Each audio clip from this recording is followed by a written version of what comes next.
बीबी को 7 साल कैद की सजा सुना दी गई। सीनियर सिविल जज कुदरतुल्लाह ने इमरान खान और बुशरा बीबी को 7 साल कैद की सजा सुनाई। जज ने इमरान खान और बुशरा बीबी की मौजूदगी में केस का फैसला सुनाया। निगरान वफाकी वज़ीर इत्तलात मुर्तज़ा असलंगी का कहना है कि इंतखाबात से मुतल्लक इंतजामात मुकम्मल कर लिए। इस्लामाबाद में प्रेस कॉन्फ्रेंस करते हुए मुर्तज़ा असलंगी का कहना था, पाकिस्तान दहशतगर्दों के खिलाफ कार्रवाइयाँ कर रहा है। हमारी सिक्योरिटी फोर्सेज इंतखाबात के लिए मुकम्मल तौर पर तैयार हैं।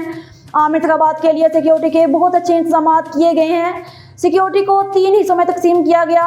पहले हिस्से में पुलिस, दूसरे में रेंजर्स और FC सिक्योरिटी के फ़राइज़ अंजाम देंगे।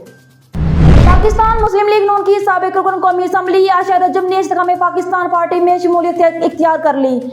आयशा रजब बलोच ने इस्तेकाम पाकिस्तान पार्टी के सरबराह जहांगीर तरीन से मुलाकात की।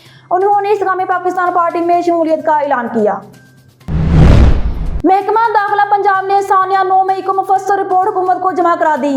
पंजाब हुकूमत कायमा कमेटी लॉ एंड ऑर्डर ने सानिया 9 मई की रिपोर्ट की तौसीक कर दी और रिपोर्ट को अब सरकारी दस्तावेज़ात का बाकायदा हिस्सा बना दिया गया। सानिया की जामिया रिपोर्ट 17 सफ़हात पर मुश्तमिल है। बिस्मिल्लाहिर्रहमानिर्रहीम, अस्सलाम वालेकुम। स्काई न्यूज़ के साथ मैं हूं मदीहा चौधरी। हेडलाइंस आपने जानी। न्यूज़ स्टूडियो से फिलवक्त इतना ही। मजीद खबरों और अपडेट्स के लिए देखते रहिए स्काई न्यूज़।